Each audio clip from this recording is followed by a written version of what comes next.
বিসমিল্লাহির রহমানির রহিম। আসসালামু আলাইকুম প্রিয় ভিউয়ার্স, কেমন আছেন? আলহামদুলিল্লাহ আমিও ভালো আছি। এই তো আপনাদের নবাবী সেমাইয়ের রেসিপি দেখাবো।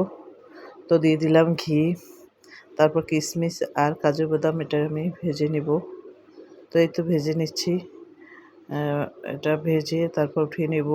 প্রিয় ভিউয়ার্স, আপনারা একটু ভালোবাসা দিয়ে যদি পাশে থাকেন তাহলে আমি হয় কি কাজ করার উৎসাহ পাই। বিশ্বাস করেন, আপনারা যদি আমাকে সাবস্ক্রাইব করতেন বা আ একটু ভালোবাসা দিতেন তাহলে হয়তোবা আমি প্রত্যেক রোজই ভিডিও আপলোড দেওয়ার উৎসাহটা পেতাম। তো এই তো দিয়ে দিলাম সবকিছু উঠিয়ে নিয়ে বাদাম আর কিশমিশ উঠিয়ে নিয়ে তার ভিতরে সেমাই ঢেলে দিলাম আমি। ১.৫ প্যাকেটের মতো সেমাই দিয়ে দিয়েছি। কারণ আমার আ ঈদের দিন অনেক মানুষ আসে আমার ঘরে। তো আমার নবাবী সেমাই যেকোনো কিছু বানালে মোটামুটি ভালোই বানাতে হয়। কারণ ঈদের দিনে সবাই আসে, আপ্যায়ন করতে হয়। তো এইজন্য আবার নিজেদেরও একটু মিষ্টিমুখ করে না তারপর নামাজে যেতে হয় এজন্য। এবছর আমার শরীরটা ভালো না, এজন্য আমি বেশি কিছু করব না ঈদে। তো ঈদে করি নাই। তো আমি দেখেন আপনাদের সাথে আমি শেয়ারও করতে পারি নাই তখন।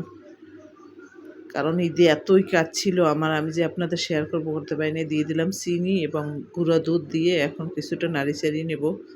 মনে করেন স্লিপ কেটে যায়, আসলে ঠিকমতো নাড়ানো যাচ্ছিল না। এগুলো স্লিপ কেটে যায়।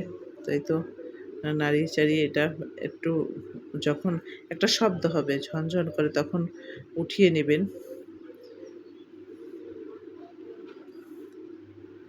তারপর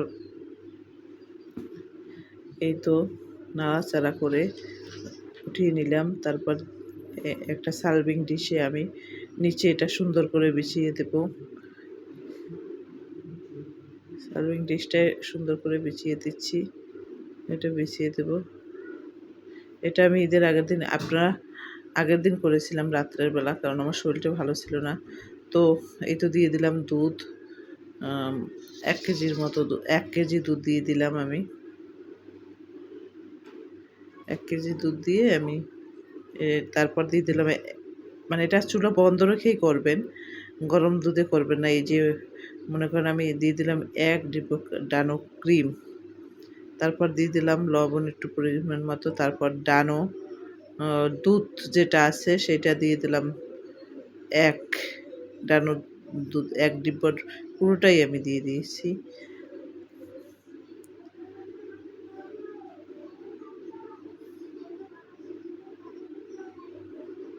তারপর দিয়ে দিলাম কাস্টার্ড পাউডার ৩ চামচ কাস্টার্ড পাউডার দিয়ে দিছি। এটা গুলিয়ে তারপর দিয়ে দিলাম। তারপর জালটা ধরিয়ে দেব। এই তো জালটা ধরিয়ে দিলাম। ধরিয়ে দিয়ে চুলাটা মিডিয়াম আঁচে রেখে তারপর নাড়াচাড়া করে নেব। বলক না ঘন হয়ে না আসা পর্যন্ত আমি নাড়িয়ে চাড়িয়ে নেব। তো এই তো নাড়িয়ে চাড়িয়ে নিচ্ছি। এই যে দুধটা ঘন হওয়া পর্যন্ত আমি নাড়িয়ে চাড়িয়ে নিচ্ছি। প্রিয় ভিউয়ার্স, আপনাদের যদি আমার ভিডিও একটু ভালো লাগে, আপনাদের সাবস্ক্রাইব করতে তো আপনাদের কোনো সমস্যা হওয়ার কথা না। আপনাদের কোনো টাকা যাবে না। প্লিজ আপনারা একটু সাবস্ক্রাইব করে বা অন্যের সাথে শেয়ার করে আমার ভিডিওটা তাদের কাছে পৌঁছে দিবেন, আপনাদের বন্ধু-বান্ধবের কাছে। এই তো দিয়ে দিলাম। পুরোটা ঢেলে গরম থাকতেই এটা ঢেলে দিতে হবে। তারপর দিয়ে দিলাম উপরে সেই বাকি যতটুকু ছিল সেমাই, চিনি দিয়ে ঘি দিয়ে ভাজা, তো সেইটা চিনি দুধ দিয়ে যে ভাজা সেটা আমি উপরে দিয়ে দিলাম বাকি অংশটুকু।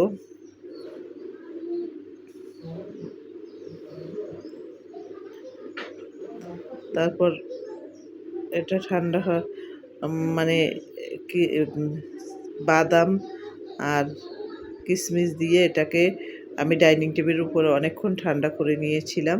তারপর আমি ফ্রিজে ঢুকিয়ে রেখেছি। এই তো আল্লাহ হাফেজ। প্লিজ সাবস্ক্রাইব করে পাশে থাকবেন। আল্লাহ হাফেজ।